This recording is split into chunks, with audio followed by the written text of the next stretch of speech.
Hi friends, welcome to ஜென்டாக் channel. இன்றைக்கி நம்ம என்ன பார்க்க போகிறோம் அப்படின்னாக்கி ஒரு சூப்பரான பணியாரம் ரெசிபி தான். அது எதில் செய்ய போகிறோம் அப்படின்னா வாழைப்பழம் வச்சு செய்ய போகிறோம். இதுக்கு வந்து கருப்பட்டி நான் எடுத்துருக்கேன். உங்களுக்கு மண்டவளம் வேணும்னா நீங்கள் யூஸ் பண்ணிக்கலாம். 1 கப் கோதுமை மாவு, 1 கப் மைதா மாவு, 1 கப் ரவை, 2 நல்ல பழுத்த பழம் வந்து நல்லா பழுத்திருக்கணும். கருப்பட்டி வந்து சின்ன சின்ன பீசஸாக கட் பண்ணி வச்சுருக்கேன்னா இதை இப்போது அப்படியே நம்ம என்ன செஞ்சுக்கலாம் அப்படின்னா மிக்ஸி ஜாரில் பார்த்துக்கலாம். மிக்ஸி ஜாரில் சேர்த்ததுக்கப்புறமா கொஞ்சமாக என்ன செஞ்சுக்கோங்க அப்படின்னா இந்த பழத்தையும் சின்ன சின்ன பீசஸாக கட் பண்ண முடிஞ்சால் கட் பண்ணிக்கோங்க. அப்படி இல்லைன்னா கைட்டே நல்லா ஸ்மாஷ் பண்ணி போட்டுக்கோங்க. கருப்பட்டியும் பழமும் நம்ம நல்லா என்ன செய்யணும் அப்படின்னா மிக்ஸ் ஆகணும். அது கூடவே 2 ஏலக்காய் சேர்த்துக்கோங்க. கருப்பட்டி இல்லாதவங்க ஜீனி சேர்த்துக்கோங்க. அப்படி இல்லைன்னா ப்ரௌன் சுகர் ஆப்ஷனுக்கு நீங்கள் எதுனாலும் யூஸ் பண்ணிக்கலாம். இப்போ கருப்பட்டியும் வாழைப்பழமும் நல்லா பீட் ஆகிடுச்சு. இப்போ நம்ம வந்து ரவையை சேர்த்துக்கோங்க. ரவை சேர்த்து நல்லா மிக்ஸ் பண்ணி ஒரு வாட்டி ஒரு சுற்றி என்ன செஞ்சுக்கலாம் அப்படின்னா அரைச்சி எடுத்துக்கோங்க.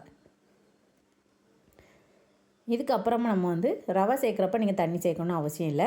கோதுமை மாவும் மைதா மாவும் சேர்க்குறப்ப நம்ம என்ன செஞ்சுக்கலாம் அப்படின்னா ஒரு 1/4 டம்ளர் தண்ணி சேர்த்துட்டு நல்லா என்ன செஞ்சுக்கோங்க அப்படின்னா பீட் பண்ணி எடுத்துக்கோங்க. இப்போ இது நல்லா பீட் ஆகிடுச்சு. இப்போ நமக்கு கெட்டியாக தான் இருக்கும் இந்த மாவு. இதில் நம்ம வந்து தேவையான அளவு நமக்கு எவ்வளோ வேணுமோ தண்ணி சேர்த்துக்கோங்க. 3க்கு 1ங்கிற பங்கில் தான் நம்ம இனிப்பு சேர்த்துருக்கோம். கருப்பட்டிங்கிறதுனால நல்ல இனிப்பு இருக்கும்.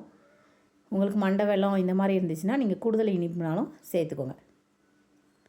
இப்போ மாவு நல்லா பேஸ்ட் ஆகிடுச்சு. இந்த மாதிரி ரவை எல்லாம் சேர்த்துருக்கிறதுனால மாவு நல்லா உப்பி வரும். இது செஞ்சுட்டு ஒரு 10 நிமிஷம் நல்லா ஊற விட்டுருங்க, அந்த ரவை நல்லா உப்பி வர்றதுக்காக.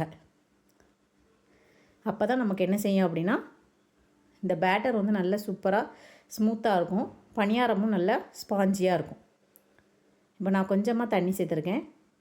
தண்ணி சேர்த்து நீங்கள் நல்லா மிக்ஸ் பண்ணிக்கோங்க. அப்படி இல்லை மிக்ஸி ஜாரில் சேர்க்குறப்பவே கூடுதலாக தண்ணி சேர்த்துக்கோங்க. இப்போ ரவை கொஞ்சம் நல்லா உப்பி வந்திருக்கு. இன்னும் ஒரு 10 நிமிஷம் நீங்கள் வச்சிங்கனாலும் பணியாரம் நல்லா சாஃப்டாக இருக்கும்.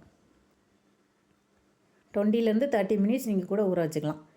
நான் வந்து ஒரு 20 மினிட்ஸ் வச்சுருக்கேன். ஈவினிங் டைம் நம்ம கிட்ஸ் வந்து ஸ்கூல் போயிட்டு வந்ததுக்கப்புறமா இப்போ சம்மர் டயத்துலலாம் நம்ம எதாவது செய்யணும் அப்படின்னு நினச்சோம்னா இந்த மாதிரி ஈஸியான ஒரு ரெசிபி செஞ்சுக்கலாம். இப்போ நெய் சேர்த்துக்கோங்க. பணியாரக்கல்ல கொஞ்சம் கொஞ்சமாக நெய் சேர்த்துக்கோங்க. நெய் நல்லா மெல்ட் ஆனதுக்கப்புறமா நம்ம என்ன செஞ்சுக்கலாம் அப்படின்னா ரெடி பண்ணி வச்சுருக்கிற மாவை அப்படியே அதில் கொஞ்சம் கொஞ்சமாக ஆட் பண்ணிக்கோங்க. மாவு வந்து ரொம்பவும் திக்காக இருக்கக்கூடாது, ரொம்பவும் தண்ணியாக இருக்கக்கூடாது. தோசை மாவு பதத்துக்கு இருந்ததுன்னா நமக்கு ரொம்ப சூப்பராக வரும். இப்போ நான் நெய் சேர்த்தாச்சு. பேன் ரொம்பவும் சூடு இருக்கக்கூடாது, ஓரளவு மீடியம் ஹீட் வரையும் நீங்கள் என்ன செஞ்சுக்கோங்க அப்படின்னா மாவை ஆட் பண்ணிக்கோங்க.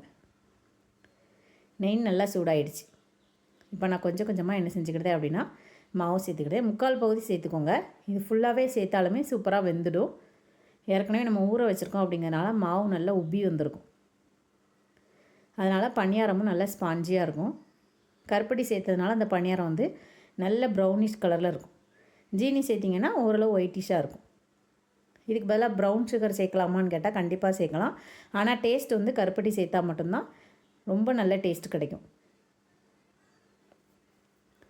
இப்போ இது நல்லா வெந்துருச்சு. வெந்ததுக்கப்புறமா இந்த மாதிரி 2 பக்கம் நல்லா திருப்பி போட்டுக்கோங்க. மாவு வந்து பச்சையாக இருக்காது. மற்ற பணியாரம் மாதிரி நம்ம வந்து உள்ளே பச்சையாக வேகாமல் இருக்குமா அப்படின்லாம் கேட்டிங்கன்னா கண்டிப்பாக இருக்க வாய்ப்பே இல்லை. சீக்கிரமே வெந்துடும். நம்ம வந்து இனிப்புக்கு வந்து வாழைப்பழமும் சேர்த்துருக்கோம், கருப்பட்டியும் சேர்த்துருக்கோம். அதனால் அடிப்பிடிக்கிறதும் சீக்கிரம் அடிப்பிடிச்சிடும், கலர் வந்து மாறிடும். அதனால் சீக்கிரமாக நீங்கள் போட்ட உடனே 2 நிமிஷத்தில் என்ன செஞ்சிடலாம் அப்படின்னா திருப்பிடலாம். இப்போ பணியாரம் சூப்பராக ரெடி ஆகிடுச்சு. இருக்க மாவு எல்லாத்தையுமே நான் என்ன செஞ்சுட்டேன் அப்படின்னா இந்த மாதிரி பணியாரமாக ரெடி பண்ணியாச்சு. இப்போ 2 பக்கமே சூப்பராக வந்திருக்கும். இப்போ அடுப்பை ஆஃப் பண்ணிவிட்டு நம்ம என்ன செஞ்சுக்கலாம் அப்படின்னா பிளேட்டுக்கு மாற்றிக்கணும். எண்ணெய்க்கு பதிலாக நெய் ஊற்றி செஞ்சீங்க அப்படின்னா இன்னும் அந்த டேஸ்ட் வந்து நல்லா என்ஹான்ஸ் பண்ணி கொடுக்கும். இப்போ பணியாரம் 2 பக்கமே சூப்பராக வெந்திருக்கு.